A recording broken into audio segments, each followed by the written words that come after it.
दोस्तों, आज की वीडियो में जो है हम आईबीपीएस पीओ के बारे में पढ़ने वाले हैं। आईबीपीएस पीओ का जो सिलेबस है वो हम डिस्कस करने जा रहे हैं। IBPS PO, SBI PO, IBPS clerk, SBI clerk, सबका सिलेबस जो है इंटर रिलेटेड होता है, आपस में लिंक होता है। सिलेबस अगर आप एक का सिलेबस अच्छे से करोगे तो आप दूसरे का भी दे सकते हो। आईबीपीएस का एग्जाम थोड़ा इजी होता है एसबीआई पीओ से, तो सिलेबस दोनों का सेम होता है। तो हम इसी सिलेबस को जो है इस वीडियो में डिस्कस करने वाले हैं कि इसका सिलेबस क्या होता है। तो जैसा कि आपको दिख रहा है कि एग्जाम कौन कौन सा होता है। फर्स्ट जो एग्जाम होता है प्री का एग्जाम होता है, देन प्री क्लियर होने के बाद मेंस का होता है, देन इंटरव्यू के लिए भेजा जाता है। तो प्री, मेंस, इंटरव्यू, तो 3 तरीके का प्रोसेस होता है। फर्स्ट में प्री का एग्जाम होता है, सेकंड में मेंस का, और थर्ड में जो है इंटरव्यू के लिए भेजा जाता है। तो प्री के एग्जाम का जो सिलेबस होता है वो हम डिस्कस करने वाले हैं। तो इसमें जो है 3 सब्जेक्ट होते हैं। फर्स्ट है मैथ, सेकंड है इंग्लिश एंड थर्ड है रीजनिंग। तो फर्स्ट जो है मैथ का ही है, तो मैथ का हम सिलेबस डिस्कस करने वाले हैं कि मैथ में कौन सा सिलेबस होता है। तो इसमें लिखा हुआ है 35 क्वेश्चन होते हैं मैथ में। 35 क्वेश्चन जो होते हैं मैथ में होता है। तो क्वांटिटिव होता है, दो होते हैं मैथ का, 2 पार्ट में डिवाइड होता है। एक होता है क्वांटिटिव, एक होता है अर्थमेटिक। तो क्वांटिटिव में जो टॉपिक आते हैं उन टॉपिक को देखने वाले हैं। तो फर्स्ट जो टॉपिक है वो सिंप्लीफिकेशन होता है। सिंप्लीफिकेशन मतलब क्या है, जैसे आपको एग्जांपल में दिख रहा होगा। सिंप्लीफिकेशन में क्या होता है, सिंपल मैथ है जो आपने पहले भी पढ़ रखा है। जैसे 456 को 24 से डिवाइड किया, फिर जो है उसको इंटू किया 38 से, फिर माइनस किया 958 से, फिर प्लस कर दिया 364 में, फिर हमें 5 ऑप्शन दिया जाएगा। फिर उस 5 ऑप्शन में से जो सही आंसर होगा उसको हमें टिक लगाना है। तो इतना सा काम है, बहुत इजी सिलेबस है, बस थोड़ी मेहनत करनी होती है इसमें। देन सेकंड है topic number series. Number series में क्या होता है, नंबर सीरीज में जैसे एक नंबर दे दिया गया सीरीज में 767, 495, 359, 291, 257। देन नेक्स्ट नंबर जो है वो क्या होगा, तो ये आपको पता लगाना है कि नेक्स्ट नंबर क्या होगा। तो ये नंबर सीरीज का टॉपिक है, इसमें आता है। देन थर्ड टॉपिक की तरफ बढ़ते हैं। थर्ड टॉपिक जो है क्वाड्रेटिक इक्वेशन, बहुत ही इजी टॉपिक है। ये वही टॉपिक है जो आप बचपन से पढ़ते हुए आ रहे हो, बस थोड़ा स्पीड में करना होता है ताकि, क्योंकि इसमें टाइम कम होता है, हमें स्पीड देखते हो हमारी कितनी स्पीड में हम इस क्वेश्चनों को सॉल्व कर पा रहे हैं। तो थर्ड है इसका क्वाड्रेटिक इक्वेशन। इसमें क्या है, जैसे आपने बचपन में पढ़ा होगा कि फैक्टर निकालना होता है, जिसमें x की वैल्यू निकलेगा इसका फैक्टर निकालने से, और इसका फैक्टर निकालने से जो है y की वैल्यू निकलेगा।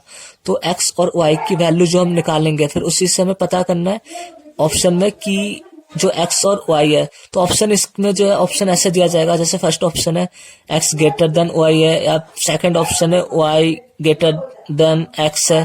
तो ऐसे ऑप्शन दिया जाता है इसमें। तो इसमें पता लगाना है, 5 ऑप्शन दिया जाएगा, तो उसमें से सही ऑप्शन कौन सा है। देन थर्ड है हमारा परमोटेशन। फोर्थ टॉपिक जो है परमोटेशन एंड कॉम्बिनेशन का है।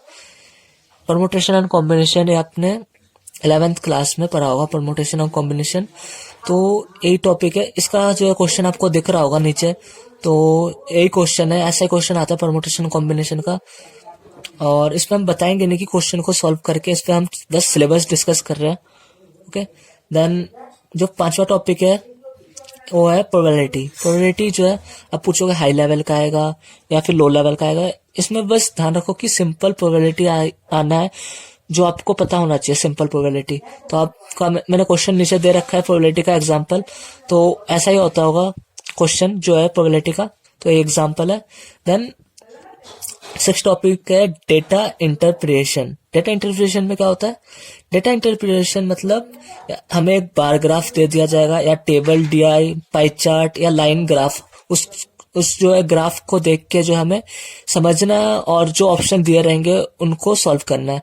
जैसे कि मैं एक एग्जांपल जो है मैं फोटो भेज रहा हूँ, उसको देखना, और उसको देख के जो है इसको समझना कि ऐसा ही है। उसमें जैसे पाई चार्ट दे रखा है, तो पाई चार्ट का ये क्वेश्चन है, तो उसमें पाई चार्ट गिवन है। ओके, तो ये तो हो गया हमारा मैथ का एक पार्ट। मैथ जो 2 पार्ट में डिवाइड है, क्वांटिटिव और अर्थमेटिक। तो हम अर्थमेटिक का टॉपिक डिस्कस करेंगे अब। अर्थमेटिक जो है टॉपिक है, ये है मैथ का सेकंड टॉपिक। फर्स्ट टॉपिक तो जो था हमने पढ़ लिया, और सेकंड टॉपिक में है फर्स्ट जो है परसेंटेज है। परसेंटेज में क्या होता है, जो परसेंटेज निकाला जाता है, तो आपको मैं क्वेश्चन भेज रहा हूँ, उसमें देखना परसेंटेज दे रखा है मैंने, तो परसेंटेज निकालना होता है, सेम क्वेश्चन होता है ऐसा ही। देन सेकंड टॉपिक है ratio and percentage. Ratio and percentage जो सेकंड टॉपिक है, इसका भी मैं क्वेश्चन जो है भेज रहा हूँ, फोटो, उसको देखना। देन थर्ड टॉपिक है ages and average. Ages and average ये थर्ड टॉपिक है, अर्थमेटिक का ही थर्ड टॉपिक है। इसमें 35 क्वेश्चन होता है और दोनों मिला के 35 क्वेश्चन होता है, अर्थमेटिक और जो फर्स्ट था क्वांटिटिव, तो दोनों मिला के 35 क्वेश्चन होता है। Then simple interest. Simple interest तो बहुत ज्यादा महीने बैंक में, क्योंकि इंटरेस्ट अगर आपको निकालना नहीं आता तो बैंक का काम कैसे करोगे, तो सिंपल इंटरेस्ट जो है फोर्थ टॉपिक है। देन फिफ्थ टॉपिक है कंपाउंड इंटरेस्ट। सिंपल इंटरेस्ट के आगे कंपाउंड इंटरेस्ट, वो भी थोड़ा मेन टॉपिक है जो बैंक में काफी यूज होता है। देन नेक्स्ट है profit and loss. Profit and loss जो है इसका भी क्वेश्चन जो है एग्जांपल जो है मैं दे रहा हूँ, फोटो उसको देखना। सो अर्थमेटिक का जो है 6 टॉपिक हो गया, और 7वां टॉपिक है time and work. Time and work इसको भी जो है निकालने का जो है क्वेश्चन मैं दे रहा हूँ, उसको देखना। देन 8 टॉपिक है time speed distance. Time speed distance ये निकालते कैसे है, इसका भी मैं क्वेश्चन का फोटो दे रहा हूँ।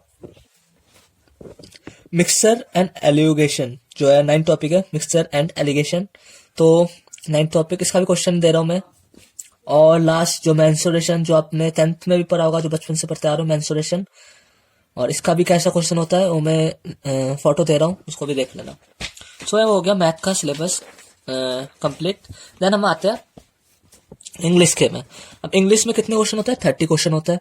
तो इंग्लिश जो होता है काफी छोटा सिलेबस टॉपिक होते हैं इंग्लिश में, और मैथ में सबसे ज्यादा टॉपिक है। मैथ में सबसे ज्यादा टॉपिक है, इंग्लिश में सबसे छोटे टॉपिक है। तो मैं तो चाहूंगा कि आप इंग्लिश ही पहले स्टार्ट करो। तो पहला है रीडिंग कॉम्प्रिहेंशन। रीडिंग कॉम्प्रिहेंशन क्या होता है, जिसमें एक आपको पैसेज दिया होता है, जैसे आप स्कूल टाइम में भी कर चुके हैं। पैसेज से आपको 5 क्वेश्चन दे रखा है, उन क्वेश्चनों के ऑप्शन दे रखा है, उन पैसेज से पढ़ के इनको सॉल्व करना है, इन क्वेश्चनों को। तो ये होगा first topic, reading comprehension. Then second है पैरा जंबल स्टेटमेंट। आपने जंबल वर्ड्स पढ़ा होगा, बट पैरा जंबल स्टेटमेंट क्या होता है? स्टेटमेंट मीन्स जैसे जैसे वर्ड होता था वैसे इसमें जो है पूरा एक स्टेटमेंट दे दिया जाएगा, लाइन का एक स्टेटमेंट, ऐसे पांच स्टेटमेंट दे दिए जाएंगे। तो उन्हीं स्टेटमेंट को आगे पीछे करके देंगे, और उन्हें हमें प्रॉपर सीरीज में बिठा के उसका जो है सही ऑप्शन जो है ऑप्शन में दिया जाएगा, तो उनको चूज करना है ऑप्शन में, ठीक है। देन हो गया क्लोज टेस्ट। क्लोज टेस्ट में क्या होता है, क्लोज टेस्ट में जो है एक लंबा सा पैसेज दिया जाता है आपको, लंबा सा पैसेज होता है जिसपे जो आपको बीच बीच में गैप दे दिया जाता है, और उन गैप को जो भरना होता है उसी को कहा जाता है क्लोज टेस्ट। देन होता है चौथा topic error spotting. Error spotting क्या होता है, इस पे जो है 4-5 लाइन का जो है पैसेज दिया जाता है, एक लाइन का पैसेज, 2 लाइन, 3 लाइन, 4-5 लाइन का पैसेज दिया होता है। अब उसी पैसेज में जो है एक में गलती होती है, पूरे पैसेज में नहीं, एक वर्ड में गलती होता है। तो पैसेज ऑप्शन में भी पैसेज को दिया जाता है, और हमें बताना होता है कि इस पैसेज पे जो है वो ये वाला पैसेज ही गलत है, क्योंकि इसमें एक वर्ड गलत है। तो इसका एरर स्पॉटिंग, गलती खोजना होता है।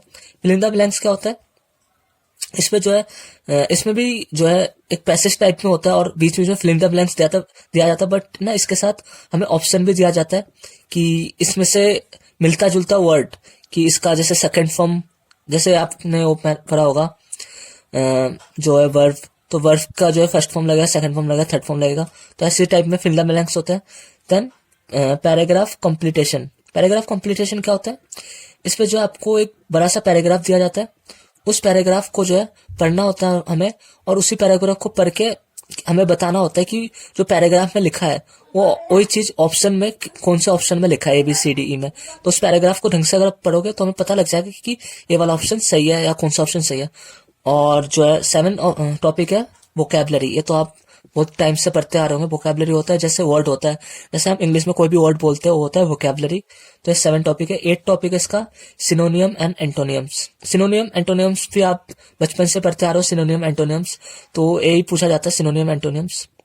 सिनोनियम क्या होता है, मिलता जुलता वर्ड, एंटोनियम उसका उल्टा वर्ड, जैसे विलोम शब्द होता है और इसको पर्यायवाची शब्द कहते हैं हिंदी में।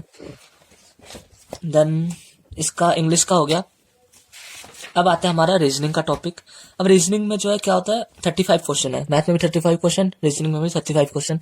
रीजनिंग का जो फर्स्ट टॉपिक होता है इन इक्वालिटीज होता है। इन इक्वालिटीज मीन्स क्या होता है, इसका एग्जाम्पल जैसे आप देख सकते हो, ऐसे हमें क्वेश्चन दे दिया जाएगा ए बी, ए से B, A greater than B, equal to B, greater than सी।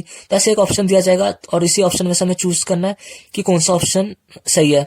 ये हमें कोडिंग दिया गया है, उस कोड को समझ के हमें बताना है कि कौन सा ऑप्शन सही है। तो ऑप्शन मीन्स ऐसे ऑप्शन होगा कि इस ये तो बता रखा है ए ग्रेटर देन डी और सी ग्रेटर देन डी, तो इसमें बताना है कि ऐसे ऑप्शन दिया जाएगा इसमें। जैसे स्टेटमेंट 1, इसको ए जो होगा स्टेटमेंट होगा, जैसे स्टेटमेंट 1 सही है, सेकंड में दिया जाएगा स्टेटमेंट बी सही है, थर्ड में दिया जाएगा स्टेटमेंट ए बी दोनों सही है बोथ, और थर्ड में दिया जाएगा कोई सा भी सही नहीं है, आइदर ए सही है आइदर ओ सही है। तो ऐसे ऑप्शन दिया जाएगा इसमें। देन सेकंड टॉपिक है सिलोलिज्म। सिलोलिज्म में ऐसे क्वेश्चन दिया जाएगा, उसको हमें पर कैसे डायग्राम के थ्रू बनाना है, और इसका भी ऐसे ऑप्शन होगा स्टेटमेंट 1 सही है, स्टेटमेंट सेकंड सही है। तो सिलोलिज्म है सेकंड टॉपिक। थर्ड टॉपिक है अल्फाबेट सीरीज। जैसे हमने नंबर सीरीज पढ़ा था मैथ में, ऐसे होता है अल्फाबेट की सीरीज, जैसे ए वाई है, उसके बाद बी एक्स है, E W D B, then next series इसका कैसा बनेगा। तो जैसे हम इसका क्वेश्चन करेंगे तो हमें पता चलेगा इसका नेक्स्ट सीरीज कैसा बनेगा। तो ये तो मैंने बस एग्जांपल लिया है। तो इसमें जैसे देखा जाए इनइक्वालिटीज, सिलोलिज्म, अल्फाबेट सीरीज, ये तीनों इंपॉर्टेंट है, इसमें से काफी ज्यादा क्वेश्चन पूछे जाते हैं रीजनिंग में। देन आता है ब्लड रिलेशन। ब्लड रिलेशन तो आपने सुना ही होगा कि क्या होता है, कि इसमें पूछा जाता है कि इसके भाई के मामा का बेटा जो क्या लगेगा, तो ब्लड रिलेशन हो गया। देन डायरेक्शन एंड रैंकिंग, ये है फिफ्थ टॉपिक इसका। देन सिक्स टॉपिक इसका input output question. Input output question ये सिक्स टॉपिक है। देन सेवन टॉपिक है डेटा सफिशिएंट। एक डेटा दिया जाएगा, उस डेटा को पढ़ के हमें जो है रीजनिंग का क्वेश्चन जो सॉल्व करना है। Then logical reasoning. Logical reasoning भी इंपॉर्टेंट टॉपिक है। ये जो टॉपिक है ये प्री में भी पूछा जाता है और मेंस में भी पूछा जाता है, तो ये तो एक इंपॉर्टेंट टॉपिक है। तो हमने रीजनिंग का भी सिलेबस देख लिया। अब हम सारे को अगर मिक्स करें तो इंग्लिश में जो है सारे क्वेश्चनों को मिक्स करें तो इंग्लिश में 30 क्वेश्चन आ रहे हैं, मैथ में 35 क्वेश्चन और रीजनिंग में 35 क्वेश्चन। टोटल क्वेश्चन होता है 100 क्वेश्चन। और उसमें टाइम क्या दिया जाता है, इस पे हमें 20 मिनट दिया जाता है इंग्लिश में, और सब में हमें 20-20 मिनट दिया जाता है, मतलब 20-20-20 मतलब 1 आवर का टाइम मिलता है 100 क्वेश्चन के लिए। तो आप देख सकते हो टाइम बहुत कम है और क्वेश्चन ज्यादा है, तो हमें स्पीड पर आना, काफी जल्दी क्वेश्चनों को सॉल्व करना होता है, तभी हम पेपर को सॉल्व कर सकते हैं और अच्छे नंबर ला सकते हैं। सो ये तो हो गया प्री का सिलेबस। मेंस का भी सिलेबस जो होता है सेम होता है, बस उसमें 2-3 टॉपिक एक्स्ट्रा होता है। अगर आपको मेंस का सिलेबस जानना है तो हमें कमेंट कीजिए, तो मैं उसका भी एक वीडियो बना दूंगा मेंस के सिलेबस का। तो आज के लिए बस इतना ही।